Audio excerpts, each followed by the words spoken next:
18번입니다. 그죠? 한번 같이 읽어볼래요? 주제 18번. 네. 양난 이후 정치 운영의 변화. 양난 이후의 정치 운영의 변화입니다. 우리 양난은 지난 시간에 배웠습니다. 그죠?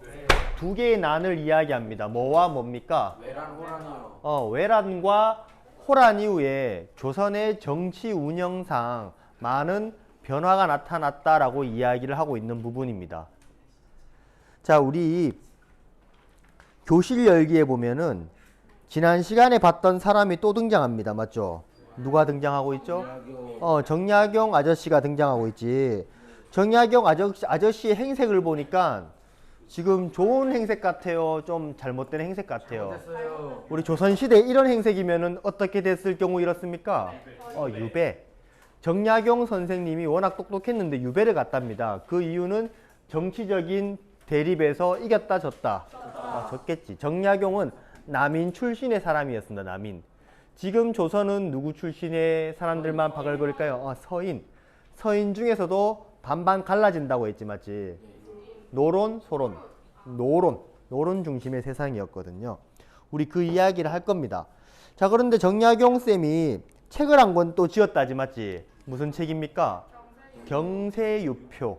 우리 정치와 관련된 책이었습니다. 이 책에서 정약용 쌤이 무엇을 비판하고 있습니까? 삼사를 없애라고 이야기하고 있지, 맞지? 이 삼사는 원래 무슨 기구였어요? 언론기구였지, 맞지? 조선의 모든 사람들의 의견을 받아서 이것을 국왕에게 이야기하거나 그리고 관리들의 잘못된 것을 비판하는 중요한 핵심 장치였잖아, 맞지? 그런데 이것을 없애야 된다는 것은 이 자체가 어떻게 됐다는 겁니까, 이제? 제 기능을 한다, 못한다? 못한다라는 거겠지, 맞지? 공론 정치를 지탱하는 게 아니라 오히려 이것들이 그 공론 정치를 방해하고 있다는 겁니다. 무슨 말인지 알겠어요? 네. 우리 그 이야기를 한번 살펴볼 겁니다. 도대체 어떻게 됐길래 정치가 썩어 문드러졌을까? 자, 우리 첫 번째 주제가 무슨 정치의 변질입니까? 무슨 정치? 붕당 정치의 변질입니다. 자, 우리 붕당 정치의 기본적인 원리는 우리 상호간이 같습니까? 다릅니까? 다르죠. 이 다르다는 것을 인정한다, 안 한다?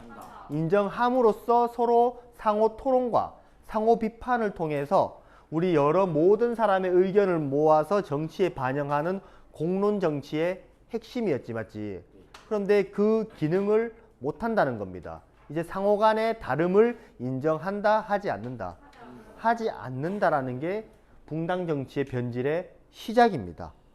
자, 우리 첫 번째 줄에 보면 외란과 호란, 이 양란을 거치면서 조선의 정치 구조에 큰 변화가 나타났다라고 적혀 있습니까? 자, 그 중에서 무엇이 등장합니까? 우리 비변사라고 하는 거 보입니까? 이 비변사가 어떻게 됐답니까? 비변사가 이 정치적 기능, 이 양난을 거치면서 정치적 기능이 강화되기 시작했고요. 이 비변사가 드디어 이 양난 이후에는 무슨 기구와? 비변사가 최고 기구가 되어버린 겁니다. 자, 우리 이전에 조선의 정치기구 기억납니까? 우리 잠깐 앞으로 넘겨볼게요. 우리 61페이지에 기본적인 포메이션 보입니까? 원래는 누가 통치합니까? 왕이 있으면은 누가? 의정부와 이 육조가 정치의 중심이었잖아요. 맞지? 그런데 이제 누가 최고 기구가 되어버렸대요? 비변사. 우리 여기에 표에 있습니까? 없습니까? 없죠. 우리 비변사는 여진과 일본이 침략하면서 만들어진 임시기구였잖아요. 맞지? 그런데 이게 점점 침략이 심해지면서 상설기구가 되었고 임진왜란 이후 때는 이 비변사가 최고기구가 된다고 했습니다. 임진왜란이 끝나고도 없어지지가 않아요. 이제 모든 사람들이 어디에 모여서? 비변사에 모여서 정치를 한다는 겁니다. 자, 그러면 이 의정부와 육조는 제 기능을 할까요? 못할까요? 못하게 되겠지. 자, 우리 다시 73페이지로 넘기면은 우리 세 번째 줄에 의정부와 육조 중심의 행정체제는 어떻게 되었다? 유명, 무실되었다라고 하지. 유명무실이 무슨 말입니까? 이름은 있는데 실제로 하는 일이 없는 거를 유명무실이라고 이야기하죠. 우리는 유명무실한 사람이 되어야 돼요, 안 돼야 돼요? 안 돼야 되지, 맞지? 자, 우리 근데 이러한 과정에서 무슨 기능도 변질된대요? 분당. 붕당의 기능도 변질된다고 하지.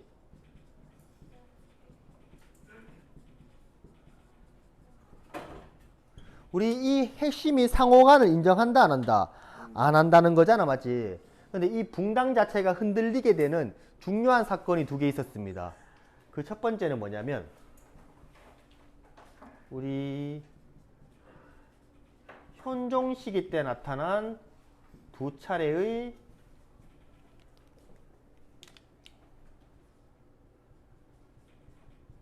예송이고요. 두 번째는 숙종이라는 임금 때 나타난 세 차례의 환국이었습니다. 자, 이 두 개의 문제가 붕당 정치, 우리 서로의 존재를 인정하고 정치하는 것이 아닌 서로의 존재를 인정하지 않고요. 서로가 정치적으로 져버리면 그 존재를 아예 박살내어버리는 이러한 정치 형태가 나타납니다. 자, 우리 그 이야기를 예송과 환국이라고 이야기를 합니다. 자, 우리 오른쪽에 보면은 예송 보입니까? 예송 보여요? 예송, 우리 밑에 한번 읽어보면은 예송은 누가 죽었을 때요? 효종과 효종의 부인이 죽었을 때 상복 문제로 나타난 대립이라고 적혀있지. 우리 상복은 누군가 돌아가셨을 때 입는 옷이잖아요. 그죠? 맞죠? 이 현종이, 우리 현종의 아버지 누군지 알아요? 네. 효종이죠. 맞지? 네. 효종은 첫째였습니까? 둘째였습니까? 우리 둘째라는 걸 잘 기억하세요. 효종의 아버지는 누구였습니까? 인조였지. 맞지? 자, 그런데 인조의 부인이 있었고 효종의 부인도 있었겠지. 맞지? 현종의 어머니겠죠. 맞지? 자, 우리 효종이 돌아가셨을 때 아직 당연히 인조 있을까 없을까? 없겠지. 그런데 누구는 살아 있었던 겁니까? 이 부인은 살아 있었던 겁니다. 우리 이 사람을 뭐라고 이야기했냐면 자의 대비라고 이야기했거든. 대비마마 들어봤어요? 이분이 살아 있었던 거야.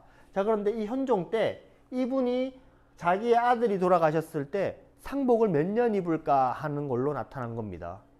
자, 우리 이 당시에 권력을 쥐고 있었던 서인들, 그 다음에 권력을 쥐지 않았던 남인들, 이 둘의 의견이 달랐는데요. 이 당시에 서인들을 뭐라고 이야기했냐면 이 효종은 둘째이기 때문에 우리 원래 3년상이라고 이야기하잖아. 3년 동안 상복을 입어야 되는데 여기는 둘째이기 때문에 굳이 3년을 입을 필요 없고 1년만 입으면 됩니다 라고 이야기했던 거고, 남인들은 뭐라고 이야기했냐면 어허, 그래도 왕인데 첫째 둘째를 가리냐, 왕도 엄연히 첫째 취급을 해야 된다라고 하는 몇 년, 3년을 입자고 한 겁니다. 여러분들이 현종이라면 누구의 의견이 더 마음에 듭니까? 서인의 말, 자기 아버지는 둘째니까 너는 정통성이 없어라고 하는 더 마음에 듭니까? 남인의 말이 더 왕권을 정당화시켜주는 의미가 나타납니다. 그죠? 그런데 첫 번째 예송에서는 누구의 말을 들었을까요?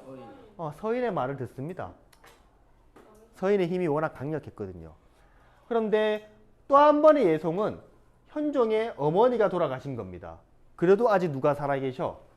이 대비마마가 살아계신 겁니다. 또 이분의 상복을 몇 년 입을까 논쟁이 붙었는데 이 당시에 서인은 9개월만 입읍시다 라고 이야기했고, 남인들은 아니다, 그래도 몇 년은 입어줘야 된다, 1년은 입어줘야 된다고 한 겁니다. 남인이 역시 또 왕은 첫째처럼 봐야 된다라고 이야기했던 거지. 맞지?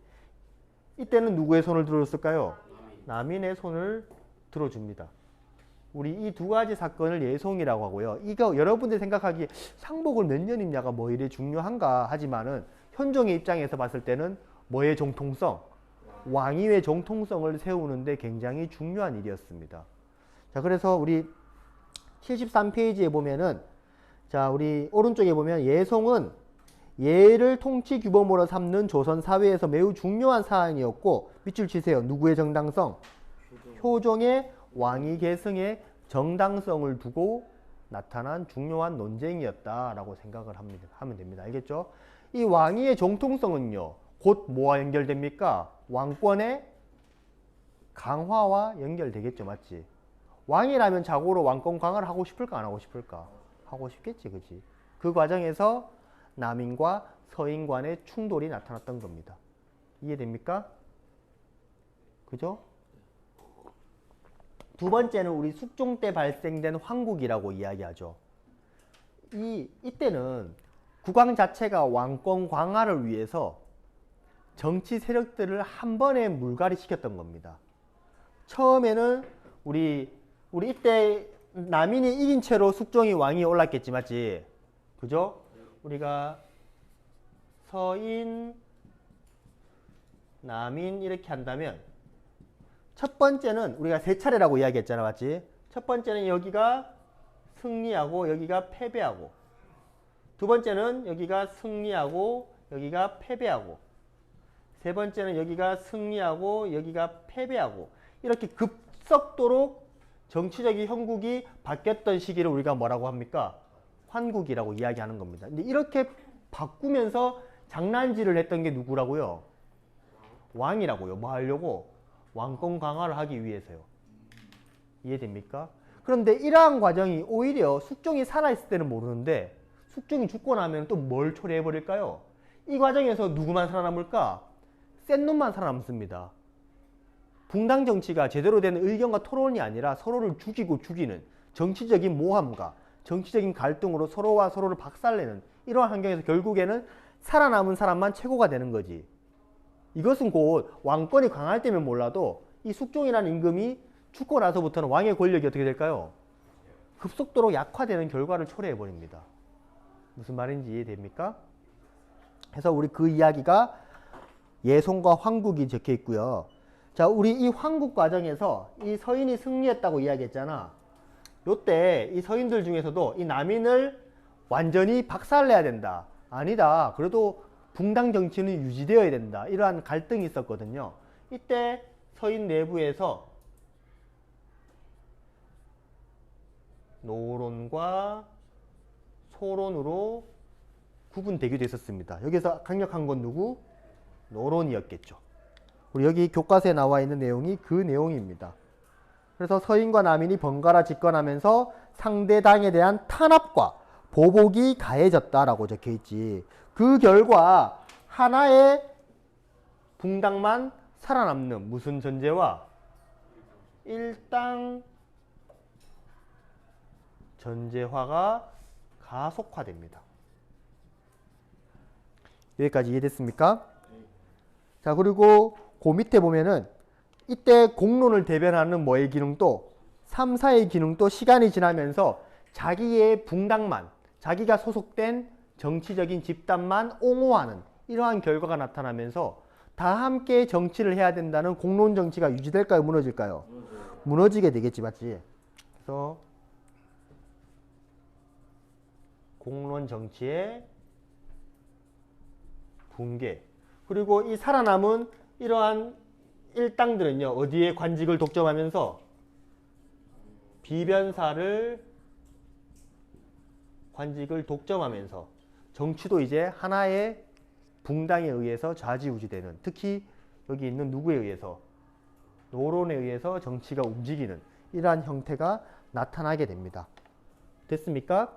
그래서 우리 73페이지에 보면 집권붕당은 비변사의 고위관직을 독점하면서 무엇을 주도했다? 정치를 주도했다. 잘 기억을 해주세요. 알겠지?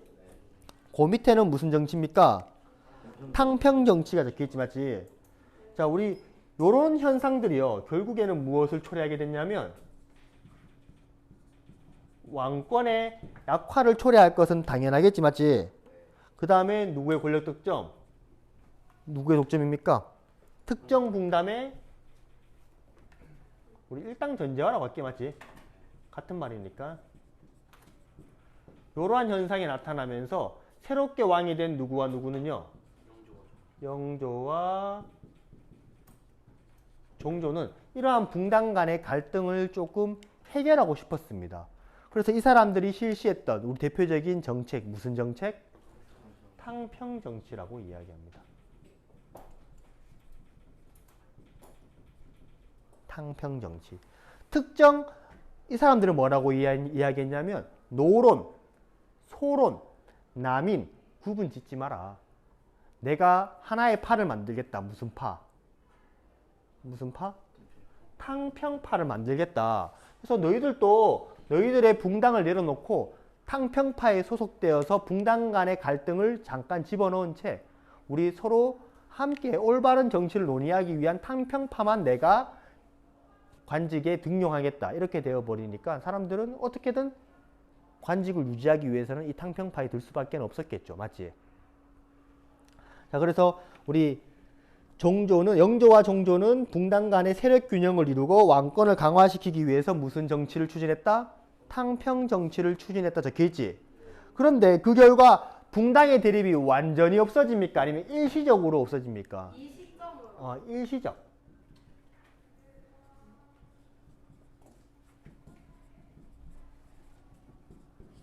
붕당 정치를 일시적으로 완화시킬 수밖에 없었지 근본적인 문제점들은 해결하지 못했던 겁니다.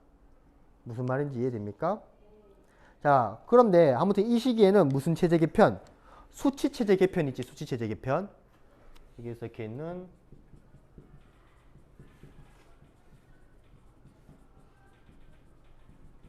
요 수치 체제 개편이 어떤 거냐면 우리 영조 시기 때 실시한 우리 들어봤어요, 혹시? 균역법 들어봤습니까? 이게 여기서 등장합니다. 균역법. 요러한 게 있었고요. 또 하나는 뭐라 적혀 있습니까? 법전을 정비했다 적혀 있지.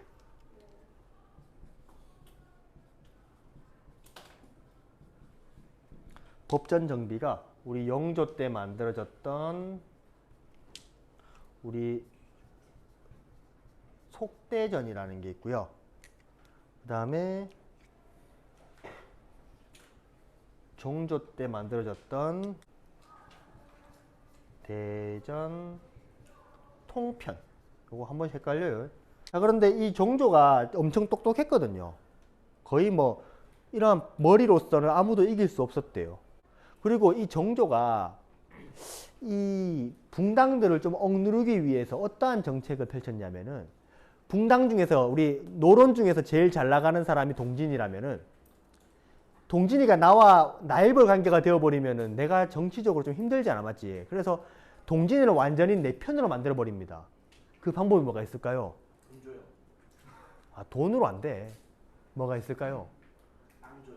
우리 내 편이라고 이야기하는 거는 가족이죠. 어떤 방법이 있을까요? 그렇죠. 우리 지난번에 역사하면서 많이 봤죠, 맞지? 우리 상대 붕당의 유력한 가문들과 혼인 관계를 통해서 그들이 왕의 권력을 뒷받침해 줄 수 있게 만들어 놨던 겁니다. 그런데 문제는 이러한 종조가 갑자기 죽게 되면서 나이 어린 누구? 순조. 어린 순조. 순조가 즉위하게 되면서 문제가 생겼던 겁니다. 자, 나이 어린 순조가 즉위하게 되면서 어떤 사람들? 안동 김씨라든지 풍량조 씨라든지 반남 박 씨라든지 등등등등 이러한 사람들이 다 누구와 혼인관계를 맺었던 사람들일까? 왕과. 이러한 가문들이 정치 권력을 독점하는 무슨 정치가 나타납니까?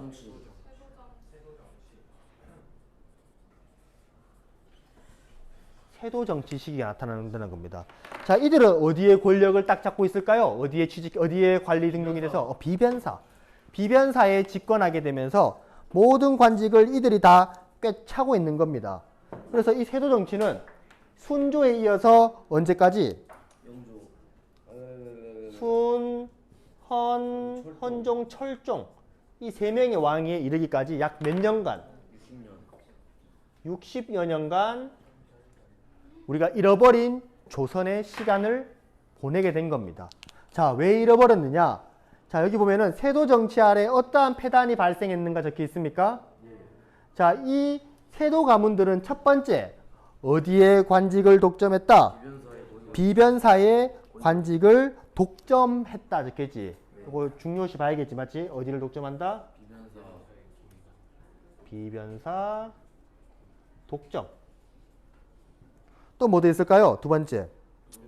자, 이 세도 가문을 견제할 수 있는 뭐가 없어집니까? 세력이 없어지지, 맞지? 원래는 이들을 누가 견제해 줘야 돼요? 상대 붕당이라든지 아니면은 이 상대 붕당에 포함된 무슨 사에 있는 사람들, 3사에 있는 사람들이 그들을 공격해 줘야 되는데 다 한 통속이라는 거지, 맞지? 그러니까 견제할 사람이 있다 없다? 없다는 거죠, 맞죠? 그래서 뭐가 약화되고요?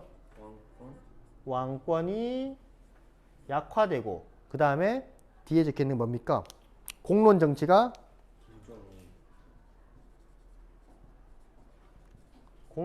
깨지게 되겠지. 이해됩니까? 특히 우리 여기 있는 철종 있잖아. 철종은 누군지 알아요? 이 철종의 별명이 뭐였는지 압니까? 철종의 별명이 강화도령이었답니다. 강화도에서 나무꾼이었습니다. 이 사람의 계보를 팍 올라가 보면은 뭐 왕족이긴 해요. 근데 왕족도 엄청 많겠지, 맞지? 왕이 될 수 없는 이렇게 강화도에서 나무하고 있는 사람인데 이 헌종이 죽고 나니까 세도 가분들이 그냥 강화도에 가가지고 아무것도 모르는 애 잡아와가지고 왕 시켜놓은 겁니다. 왕이 될 사람이네. 그럴 수도 있겠죠, 맞지? 이렇게 허수아비 왕들이 이렇게 있었다는 거죠, 그지? 그리고 정치 기강이 문란해지니까 우리 예전에 통일신라 할 때도 배웠지, 맞지? 중앙 정치가 망하니까 지방에 대한 게 어떻게 됩니까? 통제력이 약화되죠. 그러면 지방에 파견된 우리 수령들 있지? 이 수령들은 어떻게 그 관직에 갈 수 있었을까요? 누구한테 돈 주고? 세도 가문들한테 돈을 주고 관직을 산 겁니다. 우리 이거를 뭐라고 이야기할까요? 매간매직이 성행합니다.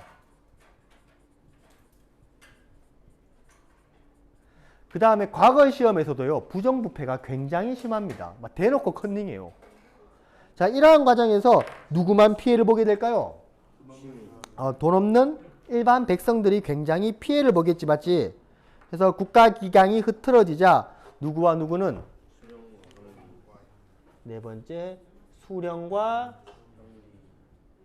향리가 누구를 수탈한다? 백성을, 농민들을 수탈했다라고 적혀 있습니다. 오케이?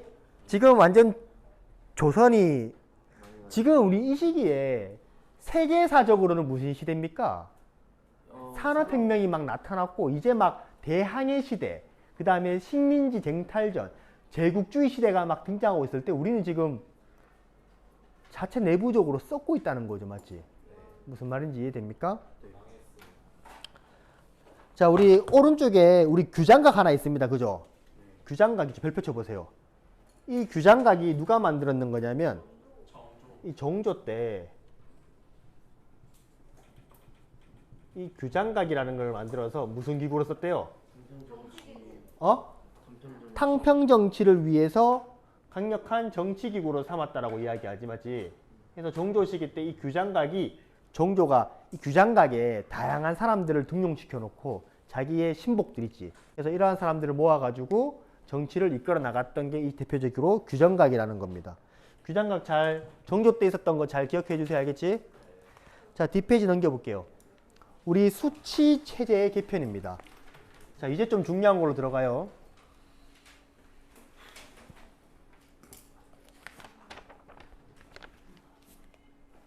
우리 이게 두 번째였고, 세 번째가 수치 체제 개편이라고 이야기 적혀 있습니다. 자, 우리 시간이 없어서 좀 잘 들을게요, 알겠지? 자, 수치라는 것은 걷어들이는 걸 이야기합니다, 맞지? 그러면 뭡니까? 세금이지, 맞지? 자, 세금 제도를 바꾸겠다는 겁니다. 세금 제도가 어떻길래요? 세금 제도가 어떻길래? 안 좋다는 거지, 맞지? 자, 우리 74페이지 메뉴에 보면은 조선의 수치 제도, 세금 제도는 총 몇 가지의 세금이 있었대요? 세 개. 첫 번째 뭡니까? 조세. 두 번째는요? 공납. 공납. 세 번째는요? 역. 요 세 가지의 세금이 있었다고 하지 맞지? 자, 조세는 뭐라고 적혔습니까? 어디에 대한 세금? 토지에 대한 세금입니다. 그죠? 그러면 누구만 내면 됩니까? 농민. 누가 내면 돼요? 토지니까. 땅을 가지고 있는 사람. 토지 주인이 내겠지, 맞지? 그래서 여기에서 토지가 생산된 것, 생산량을 근거로 해서 세금을 납부합니다. 자, 그런데 여기 두 번째 줄에 보면은 균일하게 부과했대요? 아니면 차등을 줬대요? 어디와 따라? 풍년과 흉년에 따라 차등을 줬다라고 하지, 맞지? 풍년과 풍흉의 차이를 두어서 걷어들였다는 겁니다. 무슨 말인지 이해돼요? 이거 풍흉의 차등을 두었다. 잘하는 거 맞아요? 아니에요? 우리 항상 농사는 잘 됩니까? 안 될 때도 있지, 맞지? 잘 될 때도 있고.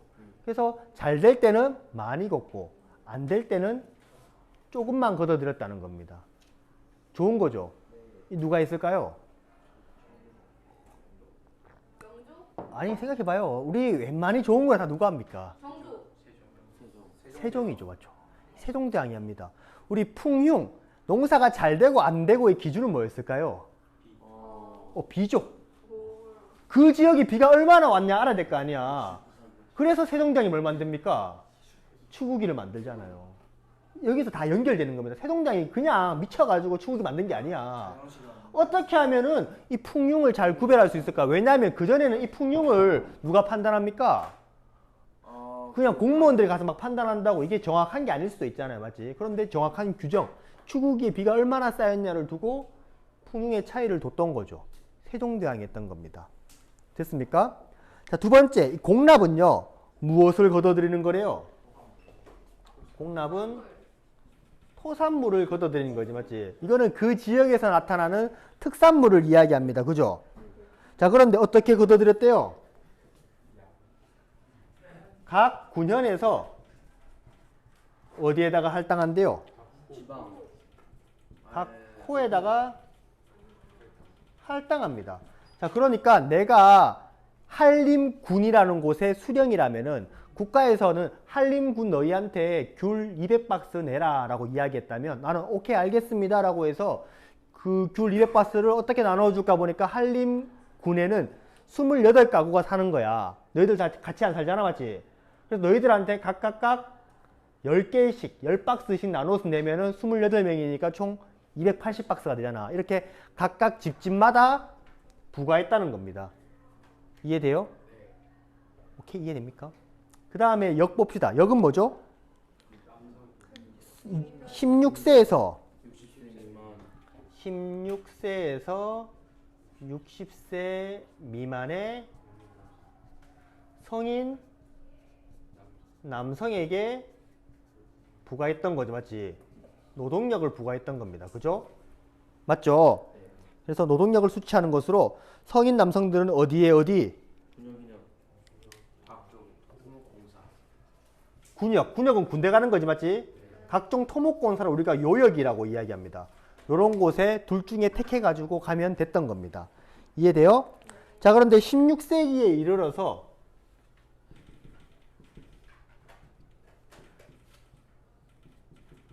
이 세금제도에 뭐가 생기기 시작한다? 문제가 생기기 시작한다는 겁니다. 자, 우리 조세에서는 지주가 내야 될 조세를 누구한테 전가한대요? 이 토지 주인이 내야 될 거를 누구한테 전가한다? 땅이 없는 소장농에게 전가한다는 거지. 야, 네가 대신 내 라고 해버렸던 겁니다. 세금을. 오케이? 자, 그 다음에 이 공납에서는요. 공납에서는 누가 등장합니까? 방납 보입니까? 방납. 이 방납인들이 등장합니다. 이거 좀 중요합니다. 방납인. 우리 방납인의 쌤은 횡포라고 이야기할게요. 이 방납인이 어떠한 사람이냐면은 토산물을 대신 사서 내주는 사람입니다. 자, 예를 들어 볼게요. 우리 여기 몇 명입니까? 27명이라고 칩시다. 알겠지? 맞지? 쉬는 게 아니고. 원래 귤 270박스를 내야 된다고 내가 부담받으면 너희들한테 닭 10박스씩 내라고 했지. 일단 이게 공정해요? 공정해요. 공정하진 않죠. 왜냐하면 각각 집집마다 생활 수준이 다를 수도 있으니까 이것까지 감안하지 못한 거지, 맞지? 그런데 더 문제는 뭐냐면, 야, 너희들 이번 달까지 오징어 내세요. 오징어요? 가잖아. 갑자기 어디서 구해요? 맞지? 어디서 구해올래요?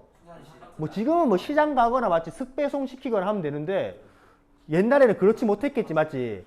사람이 직접 시간을 내서 그것을 사러 가야 된단 말이야. 상당히 오래 걸리고 귀찮습니다, 맞지? 이때 쌤같이 좀 머리 잘 돌아가는 사람이 등장한 거야. 야, 내가 시장 가서 오징어 보니까 한 마리에 1,000원 하던데 너희들 내한테 한 1,300원씩만 주면은 내가 300원은 내가 띠먹을게. 힘들잖아, 왔다 갔다 하는 거.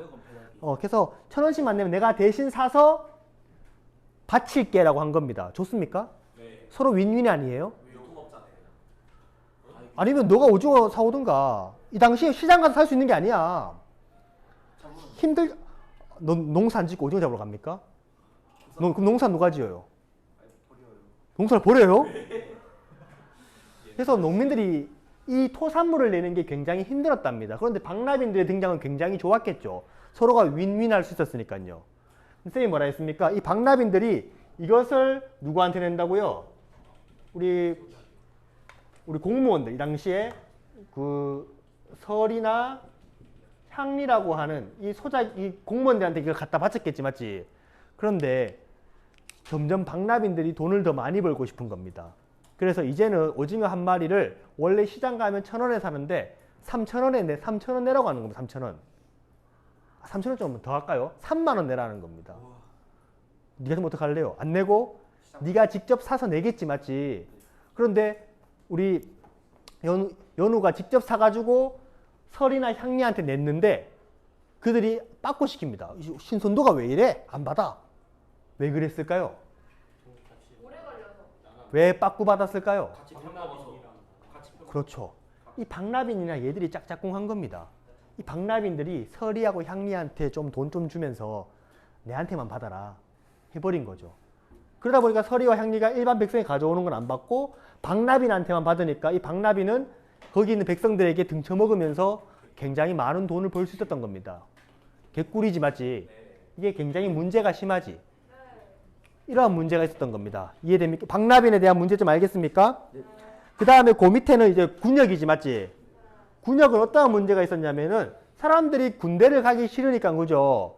사람들을 대신 사서 갖다 바친다는 겁니다. 우리 글을 뭐라고 이야기하냐면 대립이라고 이야기합니다. 대립. 대신 사람을 사서 군대 보내는 겁니다. 내가 가기 싫으니까 내가 돈 주고 너 나 대신 군대가 해버린 거라고. 무슨 말인지 이해돼요? 그리고 또 가난한 농민들은 이렇게라도 돈을 벌어야 되는 거야. 또 어떤 거 있었냐면은 이제 이 설이와 향리들과 짝짝꿍해서 군대를 왔다고 쳐줍니다. 군에서 풀어줘요. 너 왔는 걸로 칠게. 대신에 뭐 내라? 당시 화폐로서 역할을 하던 옷감을 내라고 했던 겁니다. 우리 이것을 무슨 제? 반군 수포제가 나타나면서 군대가 개판인 겁니다. 대부분 군대 가 안 가? 안 갑니다. 군대가 완전히 썩었다고요. 장부에는 우리 군대가 20만 명이 있다고 적혀 있어요. 근데 실제로는 있어요, 없어요? 이 과정에서 뭐가 터져버린 겁니까? 임진왜란이 터져버렸으니까 일본군을 막아낼 수가 있겠냐고요. 안 되겠죠. 그래서 조선에서는 항상 전쟁에 대비할 수 있는 군인들을 만들기 위해서 이제는 의무병, 직업 군인들을 만들기 시작한다는 겁니다. 무슨 말인지 이해됩니까? 자, 그 밑에 볼게요. 자, 우리 여기까지 좀 더 들어야 될 것 같아요. 자, 우리 임진왜란이 터지게 되면서 우리 직업 군인들을 만듭니다. 맞지? 이 직업 군인들을 위해서 뭐가 필요합니까? 얘들한테 줄 세금이 필요하겠지, 맞지? 그래서 이 세금을 누구한테 걷었다는 겁니까? 얘들한테 이 직업 군인에게 내야 될 세금을 걷었다는 겁니다. 우리 이거를 군포라고 이야기하거든요. 우리 이거를 성인 남성한테 1인당 2필씩 걷어들였다는 게 우리 요 시기의 상황이었습니다. 이해됩니까? 돼요? 이러한 문제점을 해결했던 사람이 등장하지 맞지? 첫 번째는 이 박나빈의 행포부터 해결하죠. 어느 누구 때입니까? 우리 광해군 때지 맞지? 광해군 때 실시된 게 뭡니까? 대동법입니다. 그죠? 이제 이 박나빈들이 하던 거를 그대로 국가가 하겠다는 겁니다. 국가가. 그러니까 국가한테 돈 내면은 국가가 알아서 사겠다는 거지 맞지? 그죠? 그런데 그 내는 것도 이제 집집마다 내는 게 아니라 누가 내라? 토지 소유자가 우리 쌀이나 포나 이러한 화폐로서 세금을 내면 국가가 직접 필요한 물건들을 사겠다는 거지 맞지? 그러면 그 필요한 물건들을 사는 사람이 필요하지 맞지? 그 사람들이 등장하게 되는데 우리 그 사람들을 누구라고 합니까? 공인이라고 이야기합니다. 우리 74쪽 왼쪽 위에 보니까 공인 보입니까? 공인. 자, 농민한테 국가가 세금을 납부받지 맞지? 기존에 가호로 호 단위로 받던 것을 뭘로 받습니까? 토지 단위로 받습니다. 그래서 땅이 있는 사람만 세금을 내면 되는 거지 맞지? 그래서 토산물을 내는 게 아니라 면포나 삼배, 쌀, 동전 이러한 것을 내게 됐습니다. 자, 그런데 이러한 것들을 국가가 이제 필요한 걸 사야겠지. 그래서 누구를 만들어서 공인 보입니까? 별표 치세요. 이 공인들에게 새로운 것을 사오라라고 이야기했던 겁니다. 이 공인들은 시장에 가서 물건들을 조금만 삽니까? 많이 삽니까? 많이요. 국가에서 필요하니까 엄청 많이 사겠지. 그러면서 시장이 점점 어떻게 될까요? 시장이 발전하게 되는 결과가 나타납니다. 시장이 발달하게 되는. 이게 공인의 등장과 관련된 겁니다. 중요합니다. 알겠죠? 자, 인조라는 임금 때 무슨 법을 시행하죠? 영정법을 시행합니다. 우리 예전에는 이 풍류에 따라 차이를 뒀잖아요. 그죠? 근데 풍류에 따라 타이를 주지 말고 일정한 조세를, 우리 세금을 고정시켰던 게 영정법입니다. 자, 또 하나는 우리 아까 요 이야기했던 거 요게 등장한 거지. 맞지? 우리 누구 때요?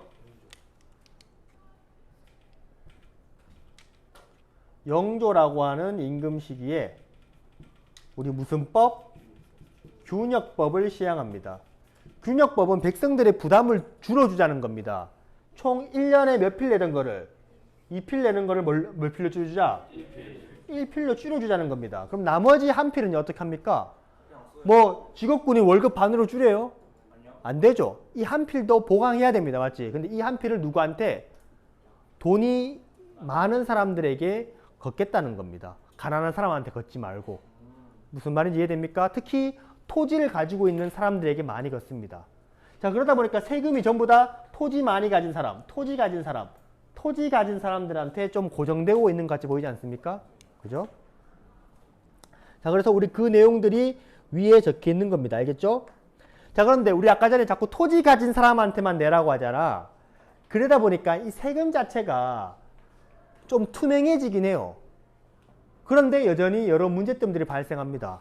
우리 세도 정치 시기에 나타난 문제점이 뭐냐면 우리 삼정의 문란 보입니까? 자, 우리 여기 안 보이려나? 네 번째가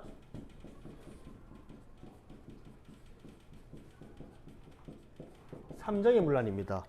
우리 여기서 이야기하는 삼정은 세 가지의 세금을 이야기하는데 첫 번째는 우리 요 세금입니다. 요 세금. 요 세금은 뭐라고 이야기하냐면 전세의 폐단이라고 이야기하고요. 두 번째는 요 문제입니다. 뭐의 폐단? 군정의 폐단.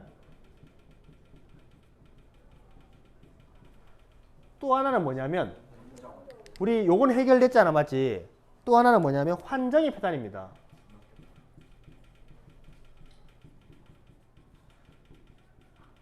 이 환정이라는 건 뭐냐면 세금입니다. 세금인데 우리 예전에 우리 고구려 배울 때 고구려에서 진대법 기억납니까? 고국철왕 때 했던 진대법. 어려울 때 빌려주고 봄에 빌려주고 가을에 갚아라고 했던 거잖아. 맞지? 빈민들을 구휼하기 위한 정책이지. 이게 그때부터 계속 이어져 옵니다. 농민들을 구휼하기 위한 기구로요. 이 당시에 가장 중요한 건 농업이었기 때문에 그들이 농업을 망하지 않도록 해서 도와줬었거든. 그런데 우리 세도 정치 시기에 와서 이것까지도 고리대로 쓰는 겁니다. 사채로. 빌려주고 뭘 많이 받아버려요? 이자. 이자를 많이 받아버렸다는 겁니다. 이것이 이 세 개를 무슨 문란? 삼정의 문란이라고 이야기합니다. 자, 그 밑에 보면 수치체제가 문란해진 근본적인 원인은 첫 번째가 수치체제의 문란은 운영 과정에서의 폐단, 첫 번째고요. 두 번째는 토지 소유의 불균등, 세 번째는 지주와 소작인 간의 관계, 네 번째는 양반과 상민 간의 불평등한 관계. 이 여러 가지 문제점 때문에 이러한 폐단이 나타났고 그 폐단은 결국에는 누구의 저항? 농민의 저항을 가지고 온다는 겁니다. 이해됐습니까? 자, 우리 그 폐단 잠깐만 볼게요. 75페이지에 볼게요. 우리 자료 1번 보이죠? 자료 1번에 보면은 군정탄 보이지? 우리 아버지는 작년에 돌아가셨는데 남편은 세상은 떴고 뱃속에는 아기가 있었답니다. 천행으로 산에 아이를 낳았는데 그 아기가 머리 털도 마르기 전에 세금을 내라고 하네요. 맞지? 그지? 지금 여기는 남자가 있어요? 없어요? 남자라고 하고는 아기밖에 없지? 근데 이 사람한테 있는 사람 세금을 다 내라고 했던 겁니다. 알겠지? 우리 자료 1번하고 자료 2번, 그 다음에 자료 3번, 요런 것들 한번 꼭 읽어보세요. 알겠지? 네. 요런 내용 시험에 많이 나올 것 같아요. 알겠죠? 네. 수고했습니다.